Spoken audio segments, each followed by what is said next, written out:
Good morning, everyone. Tuesday, 22nd of January. It was 7 above at 3:30 this morning when I ran the dogs. High today of 12, tomorrow 22. Time to hang up the long pants and the insulated boots. Time to break out the shorts and sandals. Okay, a little story for you. And it will tie into, I bet you thought, Big Daddy, Federal Reserve Bank of New York. My youngest son, who owns a bar, and my wife headed for South Dakota Sunday, won't be back till Friday. Somebody's got to stay behind and hold down the port. Somebody's got to make the orders, take deliveries, and I have to bartend 3 days in a row. My high standards of quality control, got to make sure the beer is cold. Feeling just a wee bit queasy this morning, if you know what I mean. Okay.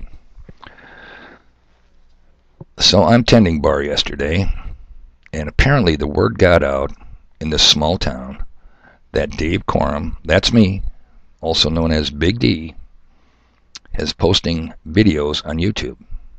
They got out their cell phones, they loaded up these videos, and the people brutally, but friendly, attacked your humble messenger. They laughed.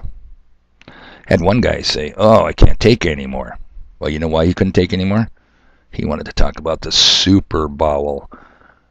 People, to muse means to think. To amuse means to not think. And here comes the mega entertainment with their halftime. You're going to church. Entertainment. Amusement. They love it. You know, they can tell you the name of every quarterback, every significant running back of every team in the NFL. But they don't know what a dollar is. You got to go to school to get that stupid, people. Okay. You can't smoke in these bars anymore in North Dakota. You have to go outside.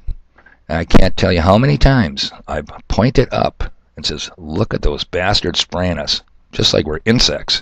And of course I'm referring to strategic atmospheric injection, chemtrails. And they look at that and they laugh and they go, "Are you serious? Those are condensation trails." Yeah, condensation trails that just happen to be in front of the sun and just happen to spread out like a blanket. Condensation trails. Okay. It was all in fun. Yeah, I was the brunt of their bad jokes. But I think they need to wear a double printed on both sides is what I'm trying to say, t-shirt. On the front it can say, "I can't believe my own eyes." And on the back it can say, "Damn the facts, I'm right." Because I could cite the Federal Reserve documents all day.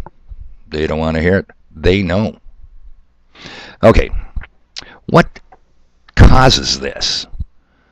Got a little theory here, and you want to call this repetitive education, repetitive learning. Fine. How many times in how many Federal Reserve publications have I pointed out confidence? Confidence. It's a confidence game. Okay, now, getting back to, I bet you thought, Federal Reserve Bank of New York, the Big Daddy. Page 15, I'm going to try to do this without my artificial eyeballs. Regardless of the federal or state charter, all banks can join another quote-unquote federal organization, the Federal Deposit Insurance Corporation, FDIC. Congress established the FDIC in 1933. What do you want to bet the C really stands for? Confidence. Federal Department in confidence. Federal dealers in confidence.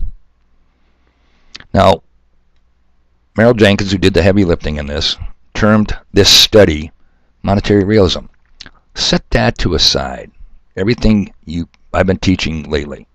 Let's go back to their fantasy world of everything's real. Are you telling me a government that's $20 trillion in the hole? Are you telling me a government that has 270 to 300 trillion unfunded mandate liabilities is going to insure, and they did double the amount, it says here 100,000, I think it's double that, every account in all the commercial banks, savings and loans, and credit unions across the nation? Are you serious? You serious believe that? Good luck with that thought.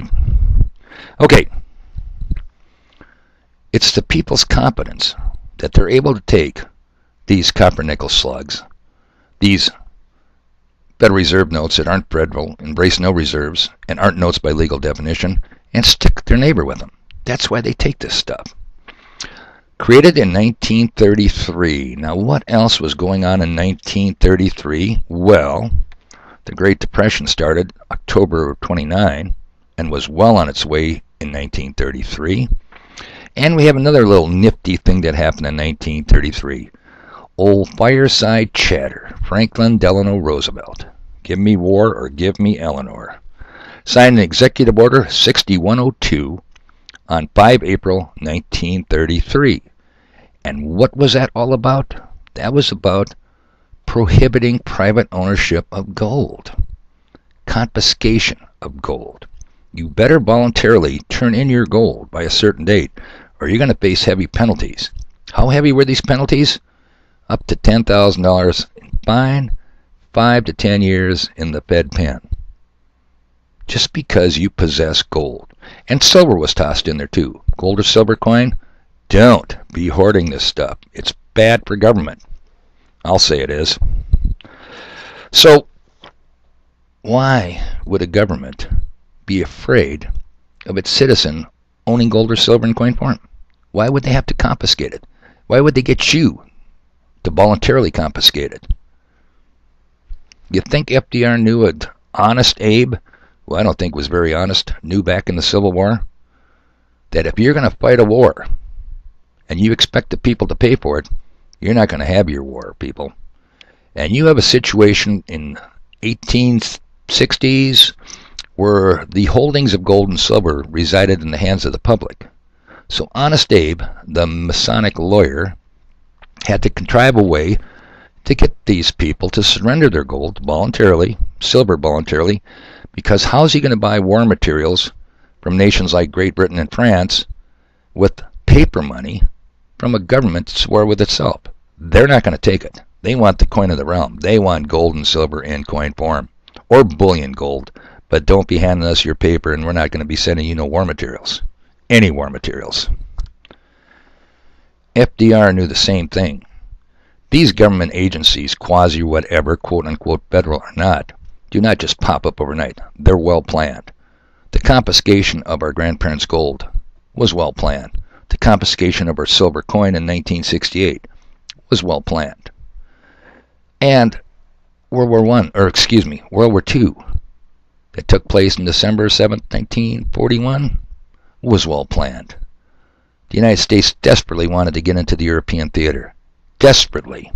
And they were doing everything they could to cause Japan, give them every reason to attack us. And they knew it was coming, and they sacrificed once again, what, about 3,200 sailors, obsolete World War I ships. The carriers went out to sea. You weren't getting those. These are evil, evil people. President Trump can say all he wants. He wants to secure this nation. But when you have evil, criminal bastards, forget the security. And, you know, the people at the bar, good people, they trust the government. But they went to public schools, and we're going to tear that up down the road. Public schools, public education? No. Government indoctrination. They trust them. Government wouldn't spray harmful chemicals. Government wouldn't this, that, or the other. Hey, you know what they never learned in their history classes? Democide, people, where the governments of the nations killed their own people in the millions. The 20th century is overrun with examples of how many millions were killed by the people's own governments. Okay, once again, I'm getting out of time.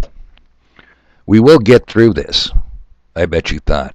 I've got stacks of stuff, people, we've got to get through.